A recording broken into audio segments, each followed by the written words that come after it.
111-186. Stephen A., is this all-star game fixable? No, not as presently constructed.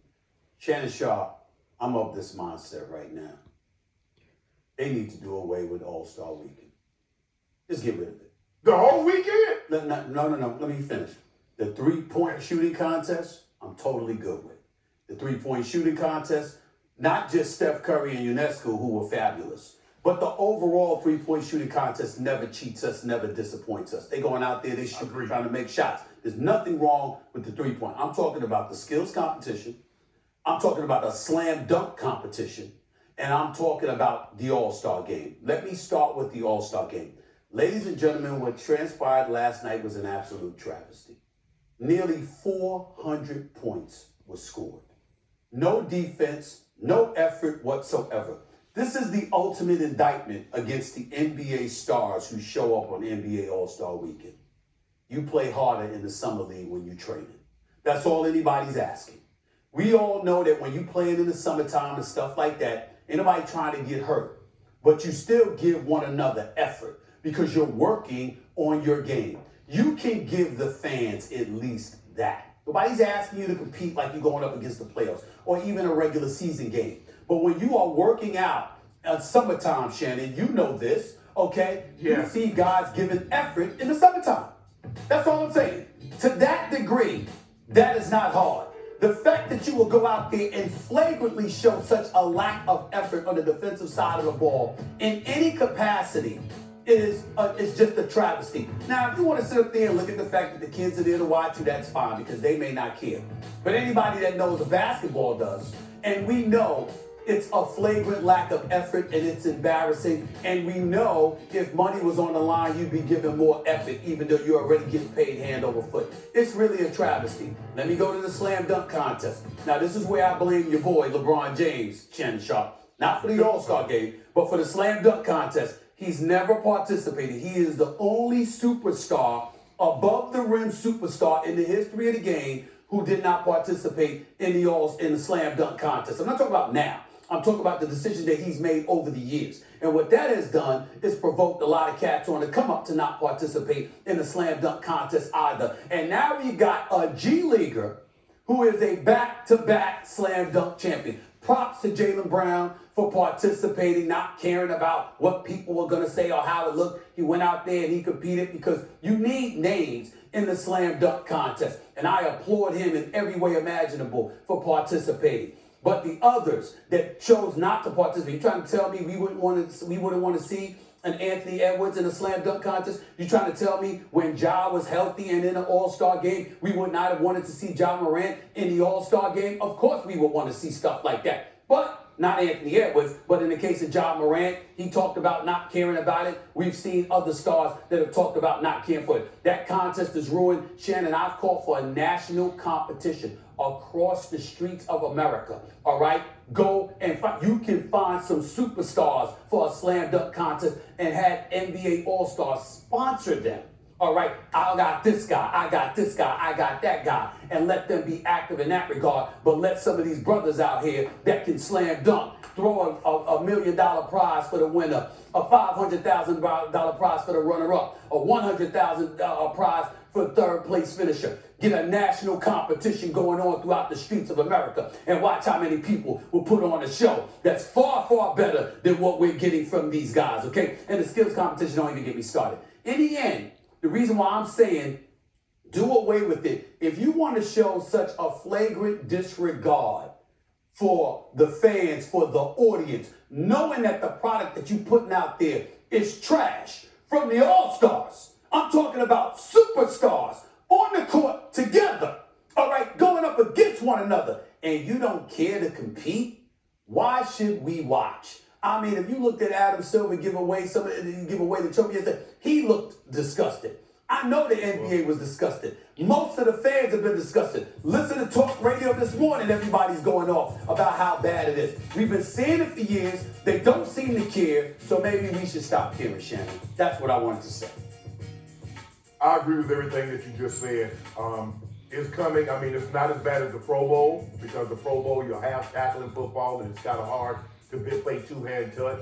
But when you look at it, Stephen A., it's basically morphed into layups, dunks, and threes. Yeah. And there's a blatant disregard for the game. You're right. You can get a better run in UCLA than you can in an All-Star game. These are not supposed. These are the best players in the world. And that is ridiculous. And yeah, I get it. The people in attendance, yeah, they ooh and ah, but that's not what the viewing audience is saying. That's not because I remember in the Pro Bowl, I was there one year, and they started. And Stephen A., I don't know exactly when.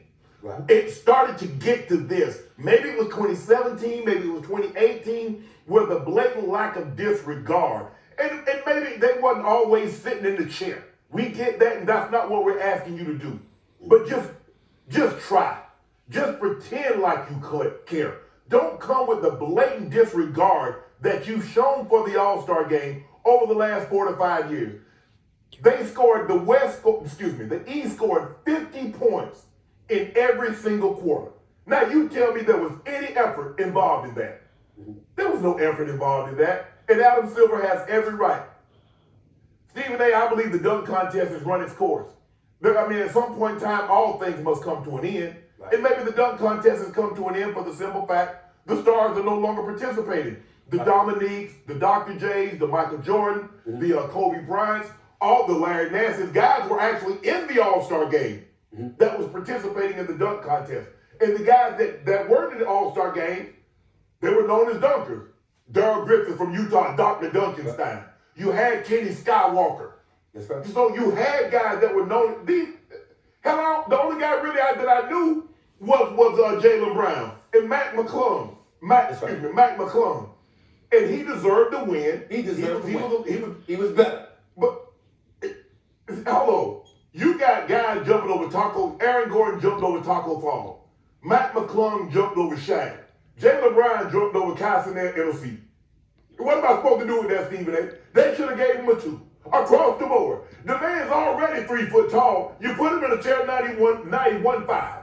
And Jaylen Brown jumped over him and he got 40 plus points. Really, Stephen A.? And the thing is, the guys in today's game, the way Zach LaVine, the way Aaron Gordon is taking it, it's all about creating. Jaylen Brown is a power dunker. He's not a creative dunker. He's a power dunker. But I don't know, Stephen A. I don't know. They're going to have to get in a room, the NBA PA, Adam Silver, because the way it's being played right now, the guys are making too much money to care about $100,000 or $200,000 or whatever the winning side is getting for winning this game. Something that's very, very uncomfortable to say, but somebody needs to say it, so I'm going to say it. You know,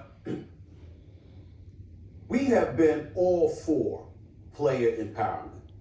We know that no matter what sport you pick, and it's apropos that in Indianapolis you see some player empowerment because the NCAA resides there. We know how many years they've spent exploiting the student athlete, and now their comeuppance has arrived courtesy of the trade, the transfer portal and the NIL and all of this stuff, right? So we get that part.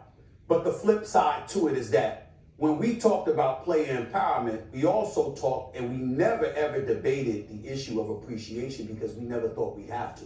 In other words, with great power comes great responsibility.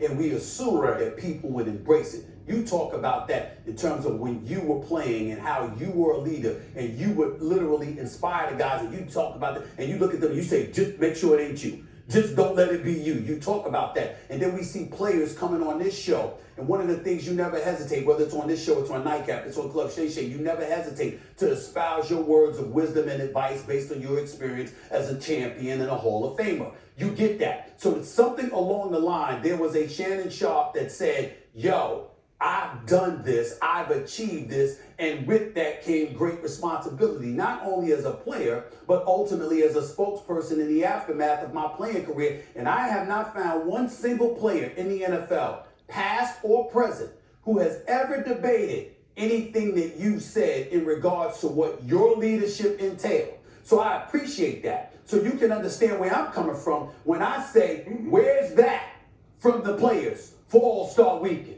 Where's that from the players where you're saying, you know what, this is on us, y'all, to make sure that we're more competitive than this. when we're playing a game, we play at UCLA and Loyola Marymount and other places during the summer league. We know we play harder than this. We play more competitive than this. What we gonna do to change that? This ain't about the league. This ain't about administrative issues. This ain't about collective bargaining. This is about you as an individual saying, yo, when Kobe and others were on the court, like, yo, let's compete.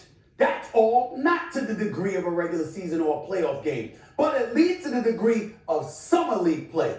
They won't even do that, and it comes across as you snubbing your nose. And when it comes across that way, why would it come across that way? Because you have the power to get away with it, and it's abusive. And that is what has happened, and it has elevated a level of disgust that is coming in their direction. Not all, okay, but some of them are collectively, because y'all on the court together. You're going to take the brunt of this. You're going to get your money. You're going to get your shine and all of this other stuff. But folks ain't going to forget it, because that effort last night, nearly 400 points being scored, that is an embarrassment. It is a travesty. And anybody that participated in that game last night should be ashamed of their damn selves. It's just that simple.